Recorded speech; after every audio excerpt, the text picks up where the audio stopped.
Introducing the all-new EMAX Babyhawk O3. It's about time. So if you've spent any time on this channel, you know that we loved the EMAX Babyhawk 2. This thing came with a Vista unit, it came with analog, and it was one of the most agile, quiet, long flight time 4S quads that you could imagine. The thing is just a joy to fly, and I still fly this all the time. But enter the Babyhawk O3. Now the Babyhawk O3 is very similar to the Babyhawk 2, but now it has an O3 unit. And what does that mean? That means in-body stabilization within the camera itself. The whole thing gives you stabilized footage, so you don't need a mount to carry an external camera like this one. It means that you get mega massive range with the video. You get a really clear video signal. All the things that the DJI O3 offers is built into this tiny little quad. And guess what? It's sub 250. The weight on this thing is insane. Even with a battery, it's still sub 250. Now, we actually have been flying this the last couple of days, and I will tell you that these swollen fat batteries are not the ideal battery for it. On the old Babyhawk 2, we used the 850. You can get them from Race Day Quads, you can get them from EMAX, you can get them from a variety of places. This kind of larger, fatter, and never mind the swollenness of it, battery fit great because of the length of the strap and the placement. However, on this quad, the newer one, the Babyhawk O3, this flatter battery, which is still an 850, fits really great. I'll put a link in the description for this type of battery. I've got about 10 of these. I use them all the time, and they come in not only 850, but they come in 450, 520, and several other sizes. But I like these 850s for this quad right here.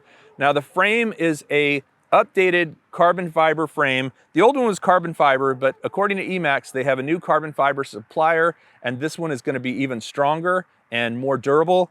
As you may or may not know, the old Babyhawk 2 was a tank. You could crash it, you could smash it into things, and it did just fine. The new Babyhawk O3 is supposed to be even stronger because of the better carbon fiber. Otherwise, it's very similar. Same powertrain, same motors, same propellers. They're interchangeable, which is really great if you have a bunch of old Babyhawk 2 propellers. And I believe these are the same propellers that are on the Cinehawk as well. So if you're in the EMAX ecosystem or using several EMAX quads, including the Cinehawk and the Babyhawk O3 or the Babyhawk 2, you'll be able to interchange these propellers, which I really appreciate when they reuse things and you don't have to go out and buy a completely new set of props. And again, great flight time on this thing, super quiet to fly. It being a little 4S, it's not intimidating at all. As a matter of fact, when I've taken it out several times in the last couple of days, I have been very, very pleased with the fact that nobody seems to even pay any attention to it. It isn't like you're flying a giant 6S quad and zooming by making a lot of noise. This thing's quiet, this thing is fast, it's fun, it's great for freestyle, it's great for exploring parks, it's great for hitting gaps, all of those things. The only thing with hitting gaps, of course, is it doesn't have any ducts on the props. So if you're gonna try and hit a gap and you crash, you might actually lose a prop or crash because it's not gonna bounce off like a ducted quad would. So the version of the Babyhawk O3 that I have here has an Express LRS receiver in it, and EMAX is now offering these modules that you can put in. They are Express LRS, it's called the ELRS, I believe, and they have a larger one and a smaller one. This is the larger of the two, and it fits right back in the back of your Radiomaster TX16S, and it has an OLED screen. It's really cool because it actually allows you to use TX16S to fly the thing with ELRS. Now, you can get this as a smaller one. I don't know what all radios that goes in, but there's two different sizes, so you'll want to check which one you should use. But it is a cool offering because if you want to use Express LRS, you're immediately going to be able to do it if you have one of these Radiomaster TX16S.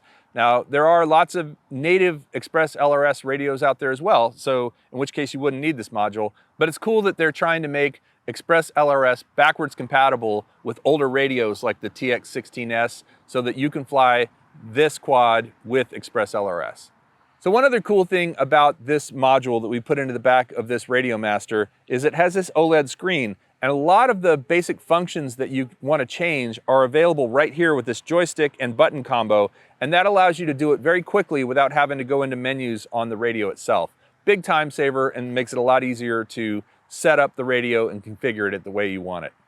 This module also has a USB-C and an XT30 connector, so if you want to set it up outside of the radio, you can do that via Wi-Fi using power from a regular battery, a 2S battery actually is what you want to use, and Wi-Fi, or hardwired to your computer via the USB-C port that's built into it.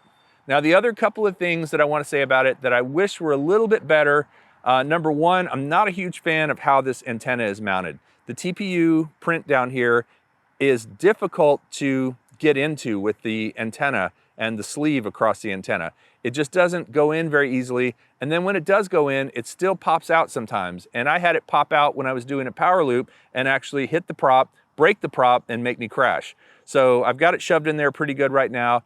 I don't know, maybe if you just put a little bit of glue in there, that might work, or if you just wanted to make it permanent.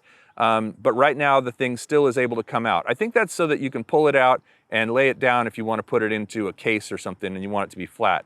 But for me, it's not the best solution as is. As I said, it's really difficult to get it in there and get it to feel solid, and then it still comes out. So while I think this thing could take a beating and a bashing, it doesn't have a lot of protection around the camera. If you were to hit something going pretty fast, you would smash this camera immediately. It does have a little bit of a lip down here on the bottom, but nothing on the sides or the top. EMAX might have done that so that you got a really clear vision without any sort of frame in the shot or props in the shot. And you do, you get great footage from it, but be really careful, don't smash into something. I could even see maybe printing a little TPU something to go on these sides here just to give the camera a little more protection, because right now it's pretty open and exposed.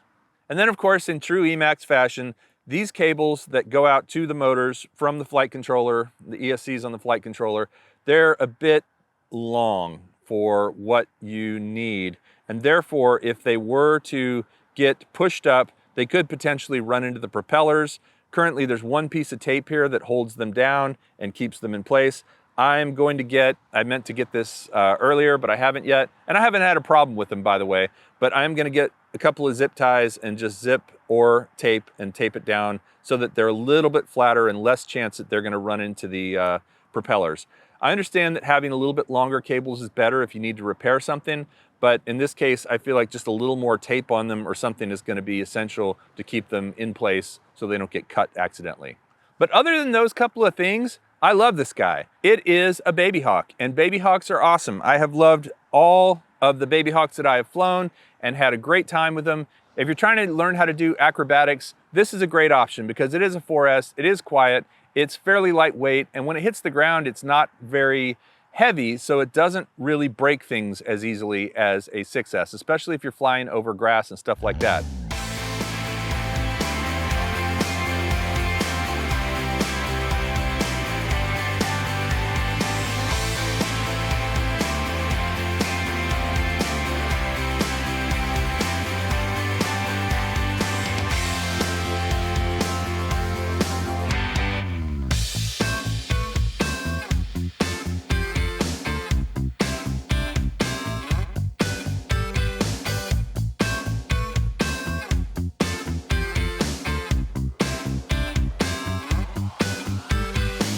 I'd love to know what you think about the Babyhawk.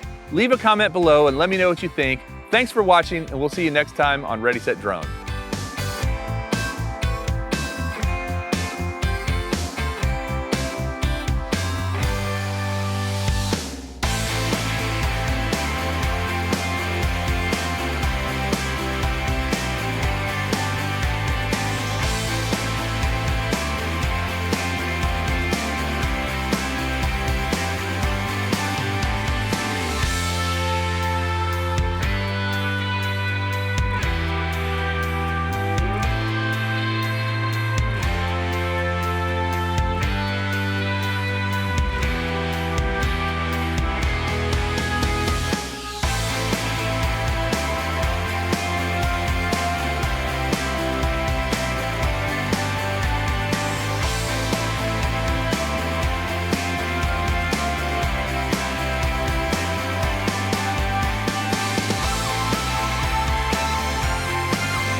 that can go in the crash's durability